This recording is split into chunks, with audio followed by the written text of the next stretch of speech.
It's a good, interesting scene because there's a real fragility there, and then he starts to come out of his shell as he feels more comfortable, and it's a really great scene. So I'm very fond of that. And again, any time that Snake and Otacon have one of their exchanges, I enjoy that. Any of that humor. Also, there was a whole sequence in MGS2 where Otacon kind of took over Mei Ling's spot and was trying to do all her sort of aphorisms, and he kept messing them up. I really enjoyed recording that. That was a lot of fun. That would be a lot of fun. That was a lot of fun.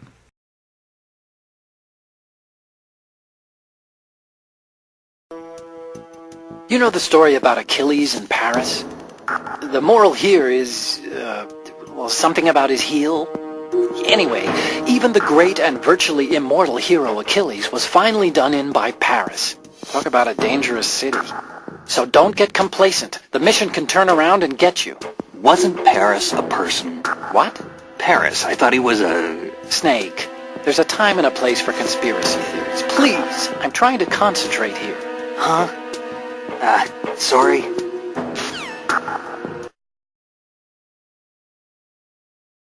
But yeah, that's when you're going back to that first scene where Otacon and Snake first meet, and Otacon asks Snake if he's alone. He says, Are you an otaku too? Yeah, and that's our classic line, I think. Yeah, I think so too. And he's been isolated, and he's just looking for someone to connect with. And it was perfectly reflected in that line. It's really good writing. Yeah, definitely. And that leads in perfectly into the next question, and this is from James in the U.S., and he says that it's a little bit of a long question, but Otacon's character becomes more complex in MGS2 when his darker emotional bruises emerged. And rather than hide himself as he did with MGS1, he dealt with his guilt and grief very openly. And he said he wants to know, how did Otacon develop in MGS2 change your perspective of his character? And how do you prepare yourself as an actor to perform these intense scenes, such as Otacon crying in the hallway? And he went through a lot of stuff in MGS2. He did, and that's a great question. It was one of the exciting things about MGS2 was to look at what was written and really see an expansion of who the character was. And I think, he was a little older at that point, and we began to learn more about, obviously, what had happened to him and what he'd been through. And I also think that as his connection to Snake had gotten deeper, he'd gotten a little tougher, a little bit, not a lot. And so he started to deal with some of that stuff. And you began to realize, how sort of strong he is in some ways. As to, my preparation, it's funny because I remember very well recording that crying scene. And honestly, I didn't prepare a lot. You sort of come in and look at the script, because even so, there are changes being made all the time at last minute. So you can't get too prepared because you never know if it's even going to be that way. True. And so it's basically you just create a scenario in your head, and you have to be open enough to kind of go there. Right. I've seen interviews with actors, and they say like some of them have like some kind of really, really sad memory that they go back to when they need to cry. Or is that something that you do as well? Or you can do that. I found, and I remember in this case, it's a very sad situation.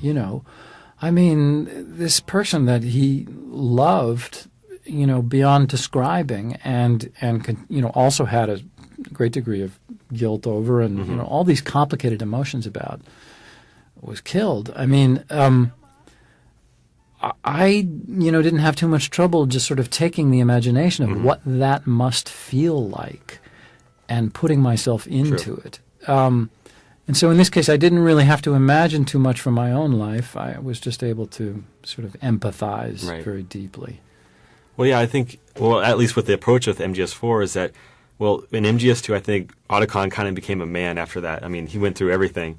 And there was actually a very classic scene where Otacon's walking along with Snake, and he's picked up after EE's died, and after his sisters died, and I think that's where he really becomes into his own. And then in MGS4, it's like this further maturation where he's still, like you said, he's still got these soft spots. He's still got a very kind heart, but he's a lot more worldly now. And but he will always be a geek, as Chris Zimmerman will keep reminding us. It's very true. She keeps reminding me that, and that's true. But it is true in MGS4. I think he even gets into the action a little bit, and I like that. Frankly, I think why should Snake have all the fun? That's true. You know what I mean? Right on. Well, how are we doing on time, Chris? We have 3 minutes. She's very rough on us. I know. Well, she's a real taskmaster. But where would we be without her, actually?